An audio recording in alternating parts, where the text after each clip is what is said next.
तो दोस्तों आज हम राजस्थान सिटी के लिए 25 इंपॉर्टेंट प्रश्नों के बारे में बात करेंगे और ये सभी प्रश्न मोस्ट इंपॉर्टेंट सिलेक्टेड प्रश्न और परीक्षा में आने लायक प्रश्न, इसलिए वीडियो में आप अंत तक जरूर बने रहे। तो चलो वीडियो को शुरू करते हैं।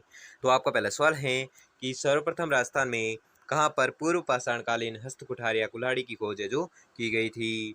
तो ये जो खोज की गई थी ये की गई थी जयपुर और इंद्रगढ़ से। तो दोस्तों आपको 25% दिए जाएंगे, जिसमें से आपने कितने प्रश्न सही किए हैं वो हमें लास्ट में कमेंट में जरूर बताएं, जिससे कि आपकी प्रिपरेशन होती रहेगी। तो अगला प्रश्न देखते हैं।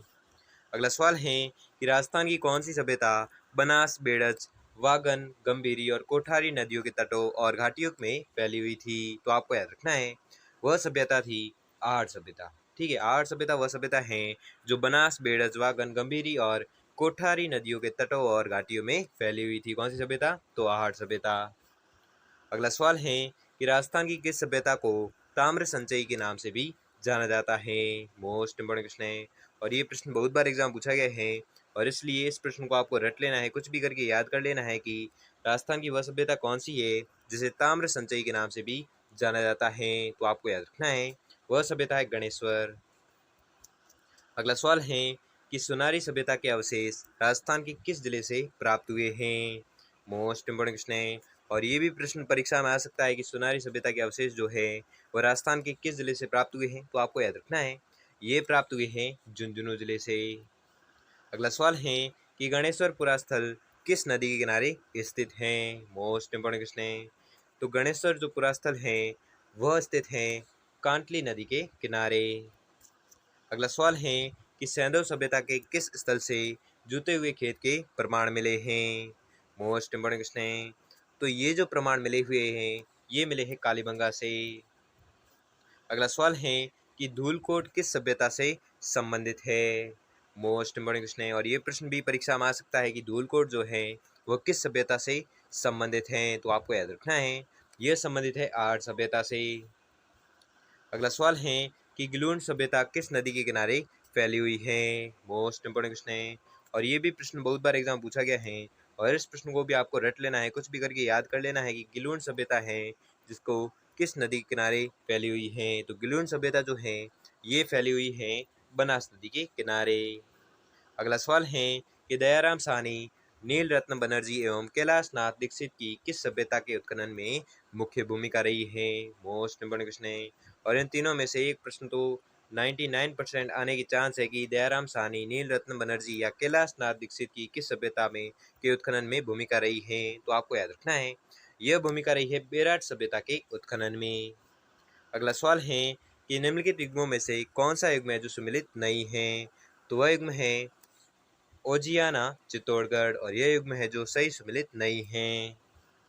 अगला सवाल है कि राजस्थान के किस जिले में ओजियाना स्थल है जो स्थित है। मोस्ट इंपोर्टेंट क्वेश्चन है और ये भी प्रश्न परीक्षा में आ सकता है कि राजस्थान के किस जिले में ओजियाना स्थल है जो स्थित है। तो आपको याद रखना है ये स्थल स्थित है भीलवाड़ा में।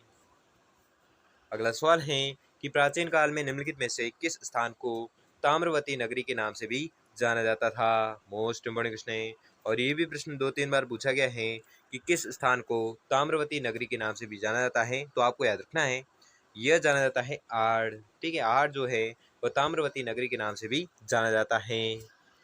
अगला सवाल है कि गणेश्वर सभ्यता का उत्खनन किसके निर्देशन में हुआ।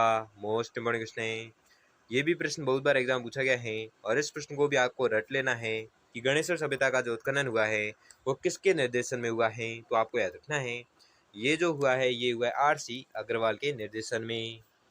अगला सवाल है कि निम्नलिखित में से कौन सा पुरातत्व स्थल राजस्थान के भरतपुर जिले में पाया गया है।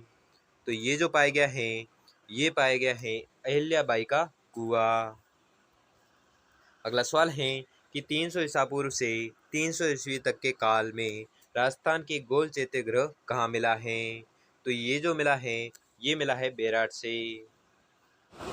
अगला सवाल है कि निम्नलिखित में से किस सभ्यता में मकान एवं बस्तियों के निर्माण में ईंटों का प्रयोग नहीं होता था। मोस्ट इंपोर्टेंट क्वेश्चन है और ये प्रश्न बहुत बार एग्जाम पूछा गया है, इसलिए इस प्रश्न को आपको रट लेना है, कुछ भी करके याद कर लेना है कि किस सभ्यता में मकान एवं बस्तियों के निर्माण में ईंटों का प्रयोग नहीं होता था। तो वह सभ्यता थी गणेश्वर सभ्यता।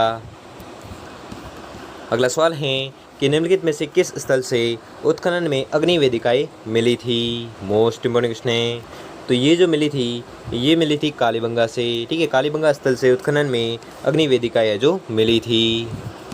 अगला सवाल है कि किस इतिहासवेत्ता ने कालीबंगा को सिंधु घाटी साम्राज्य की तृतीय राजधानी कहा है। मोस्ट इम्पोर्टेंट क्वेश्चन है। तो ये जो कहा है, ये कहा है दशरथ शर्मा ने। दशरथ शर्मा ने क्या कहा है, कालीबंगा को सिंधु घाटी साम्राज्य की तृतीय राजधानी कहा है। अगला सवाल है कि कालीबंगा उत्तरी राजस्थान के हनुमानगढ़ जिले में खालिस्तान नदी के किनारे स्थित हैं। मोस्ट इम्पोर्टेंट क्वेश्चन है और ये प्रश्न बहुत बार एग्जाम पूछा गया है कि कालीबंगा उत्तरी राजस्थान के हनुमानगढ़ जिले में खालिस्तान नदी के किनारे स्थित हैं। तो आपको याद रखना है यह स्थित है घग्गर नदी के किनारे। अगला सवाल है कि 1998 में राजस्थान के भीलवाड़ा जिले में इनमें से किस स्थल की खुदाई की गई थी। तो आपको याद रखना है ये की गई थी लच्छूरा की खुदाई।